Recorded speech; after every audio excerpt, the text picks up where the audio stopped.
नमस्कार। तो छत्तीसगढ़ शिक्षक पात्रता परीक्षा यानी टेट का दिन बस आ ही गया है। और देखिए, आखिरी दौर की तैयारी तो चल ही रही है, लेकिन एक चीज और है जो उतनी ही जरूरी है, और वो है एग्जाम सेंटर के नियमों को ठीक से सबसे समझना। पहली और शायद सबसे जरूरी बात वो है टाइम। क्योंकि अगर वक्त पर नहीं पहुंचे तो बाकी सारी तैयारी रखी रह जाएगी, है ना। पेपर 1 के लिए ये टाइम दिमाग में बिल्कुल सेट कर लीजिए, सुबह के ठीक 9 बजे। ये एग्जाम सेंटर का मेन गेट बंद होने का टाइम है। इसका मतलब एकदम सीधा और साफ है। सुबह 9 बजे के बाद पहुंचने पर पेपर 1 के लिए एग्जाम सेंटर में एंट्री नहीं मिलेगी।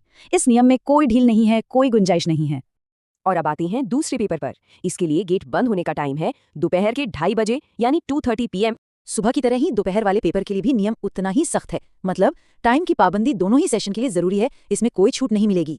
तो फिर प्रोसेस क्या रहेगा? देखिए, सबसे अच्छा है कि एग्जाम से कम 2 घंटे पहले सेंटर पहुंच जाएं। कोई हड़बड़ी नहीं होगी, गेट पर सिक्योरिटी चेकिंग होगी और फिर डॉक्यूमेंट्स का वेरिफिकेशन होगा। इसीलिए जल्दी पहुंचना बहुत ही ज्यादा जरूरी है। अच्छा, अब ये चीजें बहुत ध्यान से सुनिए। एंट्री के लिए ये 3 चीजें तो चाहिए ही चाहिए। 1, प्रिंट किया हुआ एडमिट कार्ड। 2, एक ओरिजिनल फोटो आईडी जैसे आधार या पैन कार्ड। और 3, एक पासपोर्ट साइज फोटो। ध्यान रहे, इनमें से एक भी चीज कम हुई तो एंट्री मिलना मुश्किल हो जाएगा। ठीक है, तो टाइम पे पहुंच गए, सही डॉक्यूमेंट्स भी साथ हैं। अब अगला स्टेप है ये पक्का करना कि कपड़े सही पहने हों, क्योंकि ड्रेस कोड को लेकर नियम बहुत ही क्लियर हैं। कपड़ों के लिए नियम बड़ा सिंपल है।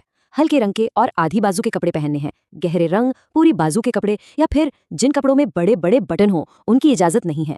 ये सब सिक्योरिटी कारणों से किया जाता है। कपड़ों के अलावा पैरों में जूते पहनकर नहीं जाना है, सिर्फ चप्पल या सैंडल ही पहन सकते हैं। और हाँ, किसी भी तरह की ज्वेलरी जैसे अंगूठी, चेन या झुमके पहनना भी पूरी तरह से मना है। यहाँ एक खास बात का ध्यान रखना है। अगर कोई कैंडिडेट अपनी धार्मिक या सांस्कृतिक वजहों से कोई खास पोशाक पहन रहा है तो उन्हें इसकी परमिशन है, लेकिन ऐसे में उन्हें सिक्योरिटी चेक के लिए सेंटर पर और भी जल्दी पहुंचना होगा ताकि चेकिंग में कोई देरी ना हो। अब बात करते हैं उस सामान की जो एग्जाम हॉल के अंदर ले जाया जा सकता है। यहाँ सबसे बढ़िया रूल है, जितना कम सामान उतना अच्छा। बस जो जरूरी है सिर्फ वही। अपने साथ सिर्फ एक नीला या काला ballpoint pen, admit card और ID ले जाने की इजाजत है। वॉलेट, पर्स, मोबाइल फोन या कोई भी स्मार्ट वॉच, ये सब कुछ अंदर ले जाना बिल्कुल मना है। बेहतर है इन्हें घर पर ही छोड़कर आएं। तो अब सही टाइम पर, सही ड्रेस में और सिर्फ जरूरी सामान के साथ एग्जाम हॉल में एंट्री हो गई। चलिए अब अंदर के नियम भी जान लेते हैं। ये एक बहुत ही सख्त नियम है। एक बार एग्जाम शुरू हो गया तो जब तक वो खत्म नहीं हो जाता, किसी भी कैंडिडेट को किसी भी वजह से हॉल से बाहर जाने की इजाजत नहीं मिलेगी। आपके एडमिट कार्ड को लेकर भी कुछ जरूरी बातें हैं। इसका प्रिंट A4 साइज के पेपर पर होना चाहिए और सिर्फ एक तरफ, दोनों तरफ प्रिंट नहीं होना चाहिए। और अगर एडमिट कार्ड पर फोटो क्लियर नहीं है तो अपने साथ 2 एक्स्ट्रा पासपोर्ट साइज फोटो जरूर ले जाएं। चलिए अब हम आते हैं अपने आखिरी हिस्से पर। यहाँ हम बात करेंगे कि इन नियमों को न मानने का नतीजा क्या हो सकता है, और साथ ही देखेंगे एक फाइनल चेकलिस्ट ताकि कोई भी चीज छूट न जाए।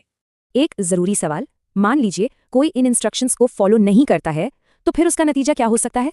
ये चेतावनी सीधे ऑफिशियल नोटिस से है। नियमों का उल्लंघन करने पर सख्त एक्शन लिया जाएगा और यहाँ तक कि आपकी एग्जाम देने की एलिजिबिलिटी भी कैंसिल की जा सकती है। और ये एक बहुत ही गंभीर परिणाम है।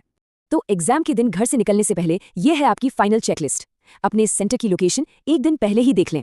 गेट बंद होने का टाइम सुबह 9 और दोपहर 2:30, इसे याद रखें। एडमिट कार्ड, ओरिजिनल ID और फोटो पैक कर लें। ड्रेस कोड का सख्ती से पालन करें और साथ में सिर्फ एक नीला या काला बॉल पॉइंट पेन रखें। इन पॉइंट्स को डबल चेक करना बहुत जरूरी है।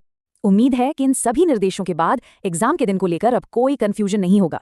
याद रखिए, इन नियमों का पालन करना सफलता की पहली सीढ़ी है, क्योंकि जब ये सब चीजें सही होंगी तो बिना किसी टेंशन के पूरा ध्यान सिर्फ पेपर पर लगाया जा सकेगा। आपकी